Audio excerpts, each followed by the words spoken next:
मणिपुर नाम का एक छोटा सा गांव था।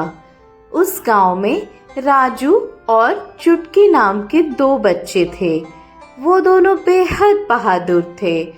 अक्सर उस गांव में लोग डरावनी हवेली और भूतों के बारे में बात किया करते थे।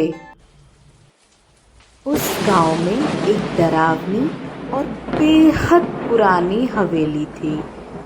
लोग कहते थे उस हवेली में भूत हैं।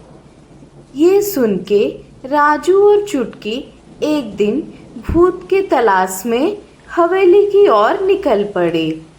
उस दिन बहुत जोरों का बारिश हो रहा था और बिजली भी कड़क रही थी।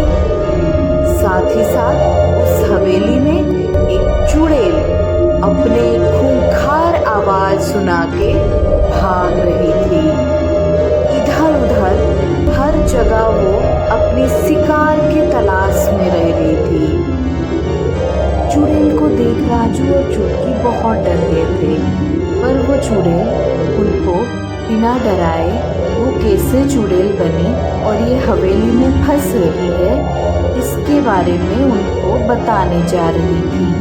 राजू और चुटकी बहुत ताज्जुब की नज़र से उस चुड़ैल की ओर देख रहे थे।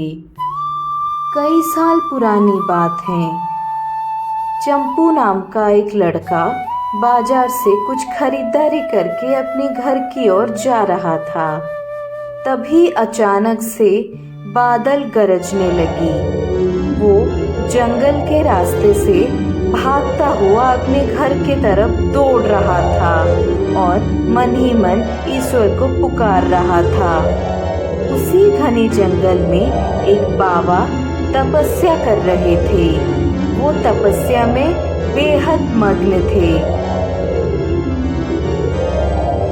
अंधेरे की वजह से चंपू की नजर बाबा के ऊपर नहीं पड़ी और वो भागता हुआ बाबा को टकरा गया।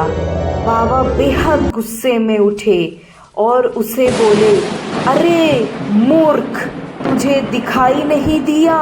मैं यहाँ तपस्या कर रहा था, अभी मैं तुझे श्राप दूंगा। माफ कर दीजिए बाबा, माफ कर दीजिए।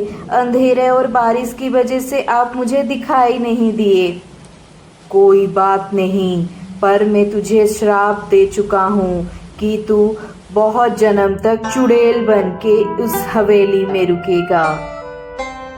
और इस प्रकार से वो चुड़ैल हवेली में फंस गई थी और वो राजू और चुटकी को बोल रही थी कि मुझे तुम लोग ही मुक्त कर सकते हो, पर हम लोग कैसे मुक्त कर सकते हैं चुड़ैल?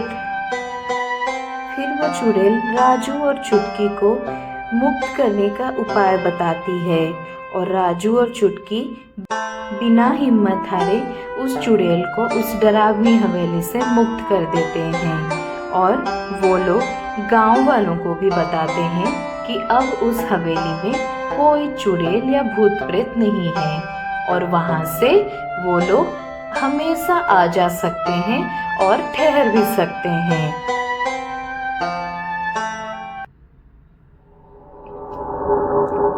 देखे दोस्तों, इस प्रकार से मैंने और राजू ने इस डरावनी हवेली से एक चुड़ैल को मुक्त किया और सारे गांव वालों के गलतफहमी को दूर किए।